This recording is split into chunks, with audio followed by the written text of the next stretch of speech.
નમસ્તે દર્શક મિત્રો, the HBK group of schools અને જીએસટીવી બંનેના સંયુક્ત ઉપક્રમે પાસ થવાના પંચામૃત આ કાર્યક્રમમાં આ અગાઉ આપણે વાણિજ્ય વ્યવસ્થા અને સંચાલન એ વિષય ઉપર થોડું માર્ગદર્શન મેળવ્યું હતું. આજે આપણે એના ઉપર વધુ માર્ગદર્શન મેળવીએ. હું કૃષ્ણકાંત એમ રાવલ આપ સર્વેને અહીં હાર્દિક નિમંત્રણ આપું છું. આજે આપણે પ્રકરણ નંબર 2 સંચાલન અને વહીવટ આ પ્રકરણની થોડીક માહિતી મેળવીશું.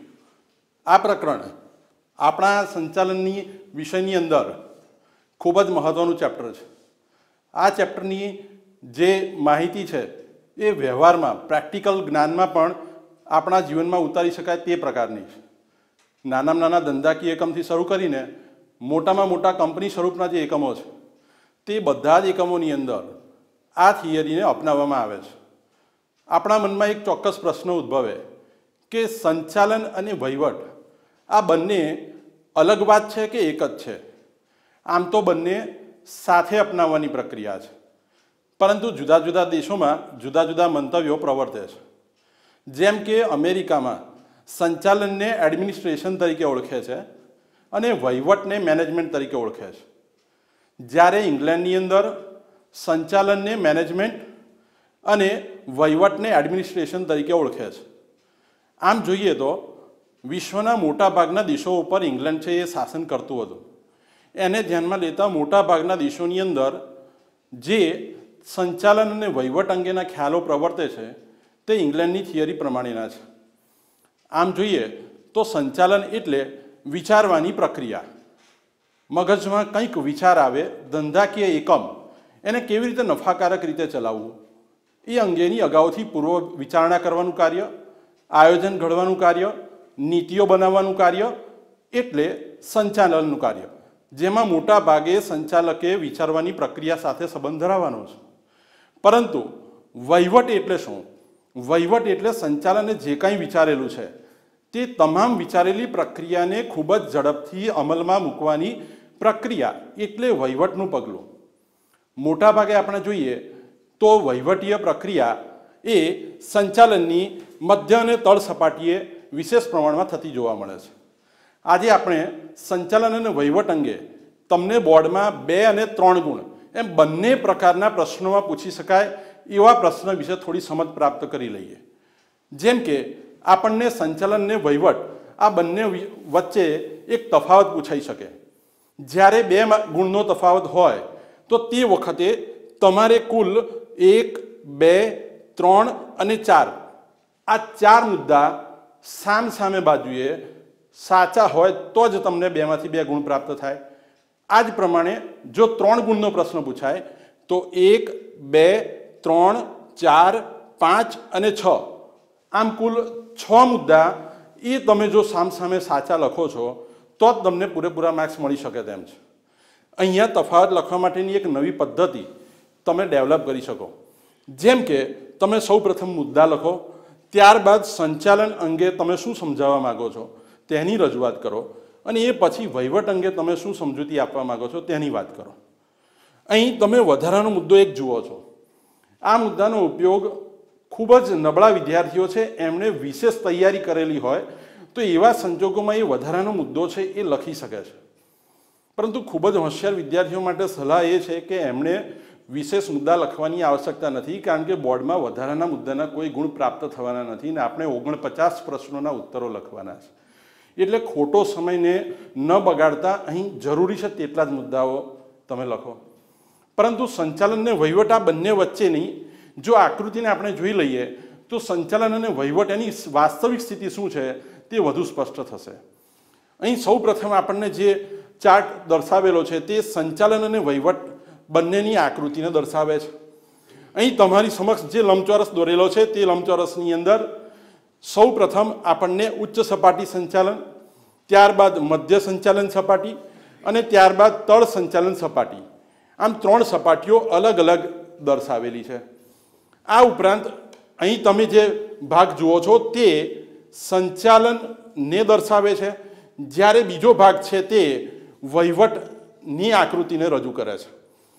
અહીં સૌ પ્રથમ સંચાલન એ નીતિ કે યોજનાનું ઘડતર કરે છે. એના મગજમાં જે વિચાર આવે છે તે વિચારને એ ઉચ્ચ સપાટીએથી તળ સપાટીની દિશામાં, તમે જોતા હશો કે આ એરો તમને બતાવે છે કે ઉચ્ચ સપાટીથી તળ સપાટીની દિશામાં પોતાની જે નીતિ છે, પોતાની જે યોજના છે એને અમલીકરણ કરવા તરફ મોકલી આપે છે. જ્યારે મધ્ય અને તળ સપાટીએ જે નીતિ અને યોજનાઓ ઉપલી સપાટી તરફથી મોકલવામાં આવેલી છે તેના અમલીકરણની પ્રોસેસને આગળ વધારે છે. આ રીતે જોઈએ તો ઉચ્ચ સંચાલન સપાટીએ સંચાલનનું પ્રમાણ સૌથી વિશેષ જોવા મળે છે, જ્યારે વહીવટનું પ્રમાણ છે એ ઓછું છે. મધ્ય સંચાલન સપાટીએ સંચાલન અને વહીવટ બંનેનું પ્રમાણ સરખું જોવા મળે છે, જ્યારે તળ સંચાલન સપાટીએ સંચાલનનું પ્રમાણ નહિવત અને વહીવટીય પ્રોસેસ એ વિશેષ પ્રમાણમાં જોવા મળે છે. આમ આપણને આકૃતિ ઉપરથી પણ ખ્યાલ આવી જાય છે કે સંચાલનનું સૌથી વધારે ઇમ્પોર્ટન્સ સર્વોચ્ચ સપાટીએ છે, જ્યારે વહીવટનું સૌથી વધારે ઇમ્પોર્ટન્સ એ તળ સપાટીએ રહેલું છે. આ રીતે આપણે જોઈએ તો સંચાલન અને વહીવટ આ બંનેની અલગ અલગ સપાટીએ અલગ અલગ ઇમ્પોર્ટન્સ છે તેવું આપણે સમજી શકીએ. આ મુદ્દો આપણે તફાવતમાં ચોક્કસપણે લખી શકીએ. હવે આપણે મૂળ તફાવતની વાત કરીએ તો સૌ પ્રથમ તમે અર્થ પણ લખી શકો છો. અર્થની અંદર સંચાલન એટલે અગાઉથી વિચારવાની પ્રક્રિયાનું પરિણામ. અહીં તમે તમારી વ્યૂહરચનાની વાત કરી શકો છો, નીતિની વાત કરી શકો છો. આ ઉપરાંત વહીવટની અંદર સંચાલને જે કંઈ વિચાર્યું છે તેને અમલીકરણ કરવાની પ્રોસેસ સાથે અંકુશ રાખવાની પ્રક્રિયા. કારણ કે અમલીકરણ કરતા હોઈએ ત્યારે આપણને જે ખામીઓ મળે છે એને આપણે કંટ્રોલમાં લાવવા માટે અંકુશલક્ષી પગલું લેવું જ પડે છે. આમ આ રીતે તમે અર્થની સમજૂતી આપી શકો છો. પણ અર્થ કરતાં પણ બીજા ઘણા બધા મુદ્દા છે જે તમે ટૂંકાણમાં રજૂ કરીને પૂરેપૂરા ગુણ પ્રાપ્ત કરી શકો છો. જેમ કે મુદ્દા નંબર 1 છે નીતિ. સંચાલન છે એ નીતિનું ઘડતર કરે છે, એ નીતિને બનાવે છે. હવે નીતિ એટલે શું? નીતિ એટલે એકમની પોલિસી. ઉદાહરણ તરીકે આપણે માર્કેટની અંદર વેચાણ ઉધારથી કરવું છે કે રોકડેથી કરવું છે, સંચાલક આ વિચારશે અને એ જે કંઈ વિચારશે એ વિચારવાની પ્રક્રિયાને એ વહીવટીય વિભાગ તરફ મોકલી આપશે. વહીવટીય વિભાગ છે એ જ પ્રમાણે માર્કેટમાં વેચાણની પોલિસીને અનુસરશે અને જો સંચાલક એમ કહે છે કે પ્રોડક્ટને કેશથી જ વેચવાની છે તો એ રોકડેથી જ વેચાણનો આગ્રહ રાખશે. પણ જો આ પ્રોડક્ટને ઉધાર વેચવાની પરમિશન પોલિસીમાં મળેલી હશે તો એ પ્રોડક્ટ છે એને ઉધાર પણ વેચવા માટેની પ્રોસેસ કરશે. એનો મિનિંગ એમ થયો કે વેચાણ વિભાગમાં રહેલા વ્યક્તિઓ, અહીં તમે જોઈ શકો છો મધ્ય સપાટી છે એમાં વેચાણ વિભાગ છે, એ લોકોએ સંચાલકોએ જે કંઈ પોલિસી બનાવી એને ધ્યાનમાં રાખી અને એ પોલિસીને અમલમાં મૂકવાની છે. એટલે કે વહીવટ છે એ નીતિને અમલમાં મૂકે છે. બીજા નંબરનો મુદ્દો છે લક્ષ્યાંક. લક્ષ્યાંક એટલે તમે એને ગોલ કહી શકો. સંચાલન છે એ લક્ષ્યાંકોને નક્કી કરે છે. ઉદાહરણ તરીકે 1 વર્ષ દરમિયાન આપણે 1 લાખ કાર બનાવીને વેચવી છે, આ એક લક્ષ્યાંક થયો. પરંતુ કોઈ કાર્ય નક્કી કરવાથી પૂરું થઈ જતું નથી. એના માટે આપણો વહીવટીય વિભાગ છે એ એક્ટિવ હોવો જોઈએ. આ વહીવટીય વિભાગ છે એ લક્ષ્યાંકો છે એ જે સંચાલકે નક્કી કર્યા છે એને પાર પાડવાનું કામ કરે છે. એટલે રિયલમાં એક્ટનું કાર્ય વહીવટીય કાર્યો દ્વારા જ શક્ય બને છે. આ ઉપરાંત ત્રીજા મુદ્દામાં આપણે જોઈએ કે કેવા પ્રકારના પ્રશ્નો છે આ સપાટીએ જોવા મળે છે. તો અહીં સંચાલન છે એ લાંબા ગાળાના પ્રશ્નોને વિચારે છે. કારણ કે સંચાલકનું કામ શું છે? દીર્ઘદ્રષ્ટિ રાખવાનું. સંચાલકનું કામ છે વ્યૂહરચના એવી ઘડવાની કે જેથી ધંધાકીય એકમ લાંબા ગાળા સુધી માર્કેટની અંદર ટકી રહે. તો એની પાસે જે પ્રશ્નો છે એ બધા જ લાંબા ગાળાના છે. અને વહીવટ છે એ રોજિંદા પ્રશ્નોને વિચારે છે, રોજબરોજના પ્રશ્નો. જેમ કે આ કામદારો છે એમના અનેક પ્રશ્નો હોય. આજના દિવસમાં આપણી પાસે 10 કામદારોને બોલાવેલા હોય અને 10માંથી 2 ન આવ્યા હોય તો આ પ્રશ્નો છે એ કંઈ છે ઉપરની સપાટી સુધી લઈ જવાના નથી, પરંતુ આ પ્રશ્નોનું સોલ્યુશન છે એ સુપરવાઇઝર, ફોરમેન કે જોબર જ વિચારી લેવાનું છે. તો આ બધા રોજિંદા પ્રશ્નો છે. કેટલું ઉત્પાદન કરવું, કેવી ક્વોલિટી રાખવાની છે, આ બધા પ્રશ્નો છે એ સુપરવાઇઝરને સોંપી દીધેલા છે. એટલે કે એ સ્વાયત્ત છે ને માટે સારી રીતે કાર્ય કરી શકશે, માટે એને પણ વિચારવાનું તો આવે જ છે મિત્રો. એવું નથી કે બધું જ કાર્ય ઉચ્ચ સપાટીએ વિચારવાનું છે. એટલે આ બહુ મહત્વનું સ્ટેપ કહી શકાય. ચોથા નંબરની જો વાત કરીએ તો અગાઉ આપણે આકૃતિમાં જોઈ ગયા તેમ સપાટી સંચાલન એ ઉચ્ચ સપાટીએ એનું પ્રમાણ વધુ જોવા મળે છે, જે આપણે હમણાં જ આકૃતિમાં જોયું છે. તે જ પ્રમાણે વહીવટ છે એનું પ્રમાણ તળ સપાટીએ વધારે પ્રમાણમાં જોવા મળે છે. તો જે પણ આપણે હમણાં આકૃતિમાં જોયેલું હતું, તો આ મુદ્દો બહુ સરળ બની ગયો. આવી જ રીતે એના પછીનો 5મા નંબરનો મુદ્દો છે હેતુ. હવે અહીંયા હેતુ એટલે તમારા એકમમાં તમે કયા ગોલથી કામ કરો છો. હવે એકમના જે ગોલ છે ને અહીંયા મુખ્યત્વે 2 ભાગમાં વહેંચી નાખ્યા. સંચાલન છે એનો હેતુ કયો અને વહીવટ છે એનો હેતુ કયો. સંચાલન છે એનો હેતુ છે એકમની નફાકારકતા વધે અને એકમનું ડેવલપમેન્ટ થાય, વિકાસ થાય. એક કંપનીમાંથી બીજી કંપની બને, ત્રીજી કંપની બને, એક શાખામાંથી બીજી શાખા બને, તો આને ડેવલપમેન્ટ કહી શકાય. એટલે સંચાલન છે એનો હેતુ છે એકમની નફાકારકતા અથવા તો વિકાસ કરવાનો. જ્યારે વહીવટ છે એનો હેતુ છે સાધનોનો કરકસરયુક્ત ઉપયોગ અને સંચાલનને પૂરક બનવાનો. મિત્રો આ બહુ મહત્વનો શબ્દ છે, સંચાલનને પૂરક. કારણ કે સંચાલને જે કંઈ વિચારેલું છે, સંચાલકે જે પ્રોસેસને અમલમાં મૂકવા માટેના કાર્યો નક્કી કર્યા છે તેને બેઝિક સપોર્ટ આપવાનું કામ વહીવટીય પ્રવૃત્તિઓ દ્વારા શક્ય છે અને તો જ એ ગોલ છે એચીવ થવાનો છે. માટે આ બહુ મહત્વનો ઉદ્દેશ કહી શકાય, માટે એની જવાબદારી પણ ખૂબ જ મહત્વની છે.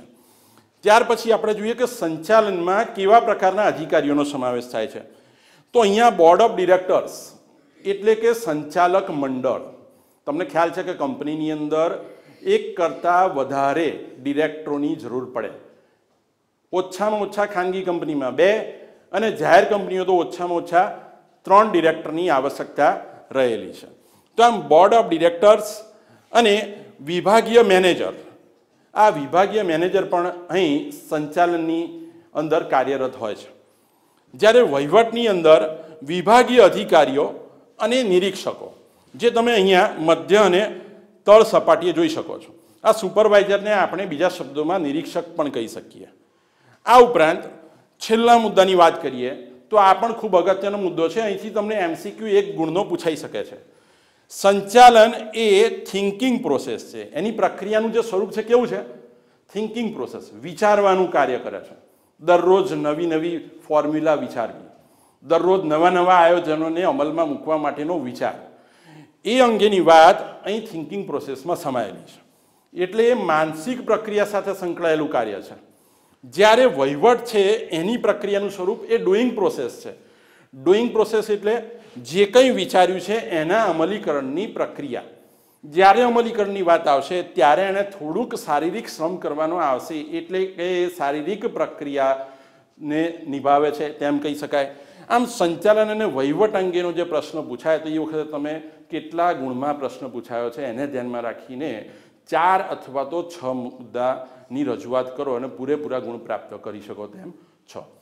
ત્યાર પછી મિત્રો આપણે સંચાલનની વિવિધ સપાટીઓ, એવી એક ખૂબ સુંદર ટૂંકનોંધ તમને 3 ગુણમાં પૂછાઈ શકે. જનરલી તમને એક પ્રશ્ન થાય કે 3 ગુણનો જે પ્રશ્ન હોય તો શું એમાં આકૃતિ દોરવાની? જો પ્રશ્નની અંદર સ્પષ્ટતા કરવામાં આવેલી હોય તો અચૂકપણે તમારે આકૃતિ દોરવી જ પડે. પણ જો સ્પષ્ટતા કરી નથી તો તમે સીધી સપાટીઓની રજૂઆત કરી શકો છો. હવે આપણને ફરી પાછો એક અહીંયા પ્રશ્ન ઉદ્ભવે કે સંચાલનની સપાટીઓ એ તો વળી કેવી હશે? અહીં તો આપણે હમણાં જ જોઈ લીધું કે ઉચ્ચ સપાટી, મધ્ય સપાટી, તળ સપાટી. પરંતુ આ તો નીતિ યોજનાના ઘડતર અને નીતિ યોજનાના અમલીકરણની પ્રોસેસને બતાવતી આકૃતિ છે. જ્યારે અહીં તમારી સમક્ષ જે પિરામિડ દોરેલો છે એ પિરામિડને તમે બહુ ધ્યાનથી જુઓ. પિરામિડ એનો જે પાયો છે એ બહુ વિશાળ છે, પરંતુ એના ટોચનો ભાગ છે એ ખૂબ જ સાંકડો જોવા મળે છે. એટલે કે ઉચ્ચ સપાટી સંચાલન, કે જે સૌથી સર્વોચ્ચ સપાટી તરીકે ઓળખાય છે, જેને આપણે અંગ્રેજીમાં હાયર લેવલ મેનેજમેન્ટ અથવા તો ટોપ લેવલ મેનેજમેન્ટ તરીકે પણ ઓળખી શકીએ. અહીં સંચાલક મંડળનો સમાવેશ થાય છે. આ ઉપરાંત મેનેજિંગ ડિરેક્ટર અથવા તો જનરલ મેનેજર મોટી કંપનીઓની અંદર કંપનીના કાર્યોને સરળતાથી આગળ વધારવા માટે આવી વિવિધ પોસ્ટ ઊભી કરવામાં આવે છે, તેમનો સમાવેશ થાય છે. ત્યારબાદ આપણે જોઈએ તો મધ્ય સપાટી સંચાલન. તો મધ્ય સપાટી સંચાલન એને આપણે અંગ્રેજીમાં મિડલ લેવલ મેનેજમેન્ટ તરીકે ઓળખી શકીએ. અહીં મુખ્યત્વે વિભાગીય અધિકારીઓ એનો સમાવેશ થાય છે. આ વિભાગીય અધિકારીઓને અલગ અલગ વિભાગમાં વહેંચેલા છે. જેમ કે સૌ પ્રથમ છે ઉત્પાદન વિભાગ, કારણ કે ધંધાકીય એકમમાં પ્રોડક્ટ બનાવવાની હોય છે ને એનું ઉત્પાદનનું કાર્ય જે આગળ વધારવાનું છે તેની સમગ્ર કામગીરી ઉત્પાદન વિભાગના વડા સંભાળે છે. ત્યાર પછી આવે છે વેચાણ વિભાગ. વેચાણ વિભાગની સમગ્ર જવાબદારી ચીજવસ્તુનું વેચાણ રોકડેથી કરવાનું છે, ઉધાર કરવાનું છે, જાહેરાત આપવાની છે, આ તમામ કાર્યો. એનો મિનિંગ એમ થયો કે વેચાણ વિભાગની અંદર જરૂર પડે તો તમે પેટા વિભાગો રાખી શકો. એટલે કે વેચાણ વિભાગમાં બે પાર્ટ પડાય, એક વેચાણનું કાર્ય સંભાળે અને બીજા જાહેરાતનું કાર્ય સંભાળે. પણ આજના આધુનિક યુગમાં જાહેરાતનું કાર્ય પણ અન્ય કંપનીઓને સોંપી શકાય છે. તમે જુદી જુદી સર્વે કરતી માર્કેટિંગ કંપનીઓને જોઈ જશો. અહીં ત્રીજા નંબરનો વિભાગ છે એ કર્મચારી વિભાગ છે. કર્મચારી વિભાગ છે એ ધંધાકીય એકમના જે કુલ કર્મચારીઓ છે એ બધા કર્મચારીઓ અલગ અલગ વિભાગમાં કામ કરે છે, પણ એમના રોજિંદા અનેક પ્રશ્નો છે. આ બધા જ પ્રશ્નો એને વિચારવાનું કામ કરશે. આ ઉપરાંત કર્મચારી વિભાગમાં દરરોજ બધાને વેતન નિયમિત મળે છે કે કેમ, પછી એ ઉત્પાદન વિભાગનો હોય કે નાણાં વિભાગનો હોય, એની સાથે સંકળાયેલા છે. અહીં કર્મચારી વિભાગ છે એણે પણ ખૂબ મહત્ત્વની કામગીરી બજાવવાની છે. એના પછી આવે છે નાણાં વિભાગ. કોઈ પણ ધંધાકીય એકમ અથવા તો કોઈ પણ સપાટી એ નાણાં વગર આગળ વધી શકે નહીં. આજે તો આપણે સામાન્ય શાળાએથી ઘરે પણ પહોંચવું હોય અથવા ઘરેથી શાળાએ આવવું હોય ને તો પણ આપણને સાયકલની જરૂર પડે છે. સાયકલ ખરીદવા માટે રૂપિયા જોઈએ છે. તો ધંધાકીય એકમ ચલાવવાનું છે એટલે વિટામિન એમ મની નાણાં વગર આ કાર્ય લગભગ અશક્ય છે. નાણાંની અંદર બે વાત આવે, એક નાણાંનો ઉપયોગ અને બીજા નંબરે નાણાંની પ્રાપ્તિ. બધા જ કાર્યો આ વિભાગે જ વિચારવાના છે. વત્તા એણે જે નાણાંનો ઉપયોગ થયો છે તેનો હિસાબ પણ રાખવાનો છે. ચોક્કસ એના કાર્યો સરળતાથી થાય એ માટે એને મદદનીશો અહીંયા ચોક્કસ મળશે, જેવા કે કારકુનનો સમાવેશ અહીંયા કરી શકાય છે. સૌથી અંતિમ સપાટી છે એ તળ સપાટી તરીકે ઓળખાય છે, જેને આપણે તળ સપાટી સંચાલન અથવા તો બોટમ લેવલ મેનેજમેન્ટ તરીકે ઓળખીએ. ઘણા એને લોઅર લેવલ મેનેજમેન્ટ પણ કહે છે. કામદારોની ગીચતાની દ્રષ્ટિએ સૌથી વધારે ગીચતા આ સપાટીએ જોવા મળે છે. તમારી નોટબુકમાં આ MCQ ખાસ નોંધી લેશો. કર્મચારીઓની સૌથી વધારે ગીચતા તળ સપાટીએ જોવા મળે. અહીં સુપરવાઇઝર, ફોરમેન અને જોબર એમને મુખ્ય સુપરવિઝનની કામગીરી સોંપાય છે. સુપરવાઇઝર એટલે એને ગુજરાતીમાં આપણે નિરીક્ષક કહી શકીએ. શાળાની અંદર સુપરવાઇઝર શબ્દ તમે પરિચિત છો. એવી જ રીતે ફોરમેન જે વ્યક્તિ બને છે તે મોટા ભાગે કોઈને કોઈ ટેકનિકલ ઇન્સ્ટિટ્યૂટમાંથી ડિગ્રી મેળવીને આવે છે. ઉદાહરણ તરીકે તમે ITI સંસ્થાઓ વિશે પરિચિત છો જ. ઇન્ડસ્ટ્રીયલ ટ્રેનિંગ ઇન્સ્ટિટ્યૂટ જેને ઓળખવામાં આવે છે. એવી જ રીતે જોબર. આજકાલ ઘણી બધી પ્રોડક્ટ એવી છે કે જે બધી જ કંપની બનાવતી નથી, પણ એનો અમુક ભાગ બીજાને સોંપે છે. ઉદાહરણ તરીકે કોલગેટ કંપની પેસ્ટ બનાવે, પરંતુ એનું પેકિંગનું કાર્ય એ અન્ય કંપનીને સોંપે, એટલે એનું બોક્સ બનાવવાનું કામ એ બીજી કંપનીને સોંપે. તો એનો એણે જોબ આપ્યો એમ કહેવાય. ભલે એ યુનિટ બહાર અલગ સ્વતંત્ર કામ કરે છે, પણ એણે કોલગેટ કંપનીએ જે પ્રકારનું પેકિંગની સૂચના આપી છે તે જ પ્રમાણેનું કામ એના કામદારો પાસે લેવાનું છે. એટલે દરરોજ કોને કયું કાર્ય કરવાનું, કેટલું કાર્ય કરવાનું છે, કેવી રીતે કરવાનું છે, પેકિંગનો કલર કેવો રાખવાનો છે, આ બધા પ્રશ્નો એણે જ વિચારવાના છે ને એણે જ એનું સોલ્યુશન લાવવાનું છે. તો આ દ્રષ્ટિએ જોઈએ તો આપણે બીજી રીતે પણ એક રજૂઆત કરી શકીએ કે સર્વોચ્ચ સંચાલન જે સપાટી છે એનો જે પાયો છે તે મધ્ય અને તળ સપાટી કરતાં કેવો છે? સાંકડો છે. જો બીજો એક MCQ એ કંઈ એક ગુણનો પૂછી શકાય. એવી જ રીતે તળ સપાટી સંચાલનનો પાયો છે એ સૌથી વધારે પહોળો છે તેવું કહી શકાય. આ પણ MCQમાં આવી શકે. હવે તમને 2 ગુણનો એક બીજો પ્રશ્ન એવો પણ પૂછાય કે મધ્ય સપાટી એ ઉચ્ચ સપાટી અને તળ સપાટી આ બંનેને જોડતી કડી સમાન છે. સમજાવો. તો ઉચ્ચ સપાટી એ શું કરે છે? નીતિ અને યોજના એનું ઘડતર કરે છે, એનો વિચાર કરે છે, અને જે વિચાર કર્યો છે એ વિભાગીય અધિકારીને જણાવે છે. વિભાગીય અધિકારીઓ એ જે કાર્ય જેને લગતું છે, જેમ કે ઉત્પાદનને લગતું હોય, વેચાણને લગતું હોય, કર્મચારીને લગતું હોય, નાણાકીય લગતું હોય, તે અલગ અલગ વિભાગોમાં બાયફર્કેશન કરીને એમને પહોંચાડી દે છે. એટલે કે વિભાગીય અધિકારીઓ એ ઉચ્ચ સપાટીએ આપેલા હુકમો, આદેશો, સૂચનાઓ એના અમલીકરણની પ્રોસેસને આગળ વધારવાનું કાર્ય કરે છે. વત્તા મધ્ય સપાટી બીજું કાર્ય શું કરે છે? તળ સપાટી સુધી આ સંદેશાઓ, આ માહિતી સંચાર અકબંધ સ્વરૂપે પહોંચે એનું વિશેષ ધ્યાન આપે છે. અને સુપરવાઇઝર અને ફોરમેનના જે કંઈ પ્રશ્નો છે એ પ્રશ્નોને પણ એ સાંભળે છે. કારણ કે કામદારો નથી આવ્યા, લાઇટ નથી, કાચા માલની તંગી છે, યંત્રો ખામીવાળા છે, આવા અનેક પ્રશ્નો રોજે રોજ ઉદ્ભવવાના છે. આ બધા જ પ્રશ્નો એને સુપરવાઇઝર સાંભળશે અને સુપરવાઇઝર થકી વિભાગીય અધિકારીઓ અને વિભાગીય અધિકારીઓ મારફતે બોર્ડ ઓફ ડિરેક્ટર્સ સુધી આ બધા પ્રશ્નોની રજૂઆત થશે, જેને આપણે રિપોર્ટ્સ તરીકે ઓળખી શકીએ. આ અંગે આપણને 11મું ચેપ્ટર માહિતી સંચાર છે, જે બહુ મહત્વનું છે અને એની અંદર પણ એની ખૂબ સુંદર રજૂઆત કરવામાં આવી છે. આમ આપણે અહીંયા ત્રણેય સપાટીઓ વિશેની મૂળભૂત માહિતી મેળવવાનો પ્રયત્ન કર્યો, જેની રજૂઆત તમે કરી શકો. આ ઉપરાંત એમણે ઉચ્ચ સપાટીએ ટ્રસ્ટીના કાર્યો કરવાના છે, વ્યૂહાત્મક આયોજનો કરવાના છે, અંદાજપત્રોને મંજૂર કરવાના છે, મધ્ય સપાટીએ તળ અને ઉચ્ચ સપાટીને જોડવાનું કામ કરવાનું છે, સંકલનની કામગીરી નિભાવવાની છે, અને તળ સપાટીએ સૌથી વધારે ઉત્પાદન સંબંધિત કાર્યો કરવાના છે. ઉચ્ચ અને મધ્ય સપાટીએ જે આદેશો આપ્યા એના પાલનો કરવાના છે અને એમના જે કંઈ રોજબરોજના પ્રશ્નો છે એ મધ્ય સપાટીના મારફતે ઉચ્ચ સપાટી સુધી પહોંચાડવાના છે. તો આમ આપણે એમ કહી શકીએ કે આપણને અહીં ત્રણેય સપાટીઓ વિશેની ઉપર છેલ્લી સામાન્ય માહિતી મળી. હવે આપણી પાસે 2 ગુણનો એક બીજો પ્રશ્ન પૂછાય છે, જે આ જ ચેપ્ટરનો પ્રશ્ન છે. અહીં સંચાલન પ્રક્રિયા, આ અંગે ડૉક્ટર જ્યોર્જ આર ટેરીએ સંચાલન પ્રક્રિયામાં કુલ 4 કાર્યોનો સમાવેશ કર્યો છે: આયોજન, પ્રબંધ, દોરવણી અને અંકુશ. પરંતુ બીજા લેખક છે હેનરી ફેવલ, જેના વિશે 3જા ચેપ્ટરમાં આપણે ડિટેલમાં અભ્યાસ કરવાના છીએ. અહીં આપણને જે માહિતી આપી હેનરી ફેવલે, એમણે એમ કહ્યું કે આયોજન, પ્રબંધ, દોરવણી અને અંકુશ આ બધાની વચ્ચે કોઓર્ડિનેશન હોવું જોઈએ. અને સૌથી છેલ્લે લ્યુથર ગ્યુલિક, કે જે અમેરિકન નેશનલ પબ્લિક એડમિનિસ્ટ્રેશનના પ્રથમ ડિરેક્ટર હતા, એમણે એક માહિતી આપી કે અહીં સંચાલન પ્રક્રિયા 7 કાર્યોની બનેલી છે, જેને પોસ્ટ કોર્બ તરીકે ઓળખી શકાય. અહીં આયોજન સંચાલકીય કાર્યનો આધાર છે એ દર્શાવતી જે આકૃતિ છે એ બતાવે છે કે સંચાલન રૂપી જે ટેબલ છે એ ટેબલ ત્યારે સ્થિર થઈ શકે કે જો પ્રબંધ, દોરવણી અને અંકુશ આ ત્રણ કાર્યો એ આયોજનના બેઝ ઉપર તૈયાર કરવામાં આવેલા હોય. મને લાગે છે વિદ્યાર્થી મિત્રો, તમને આજે બીજા ચેપ્ટર સંચાલનને વહીવટ એમાં મૂળભૂત માહિતી આપવાનો પ્રયત્ન કર્યો છે, જે અંગેની સમજણ તમને ચોક્કસ મળી હશે.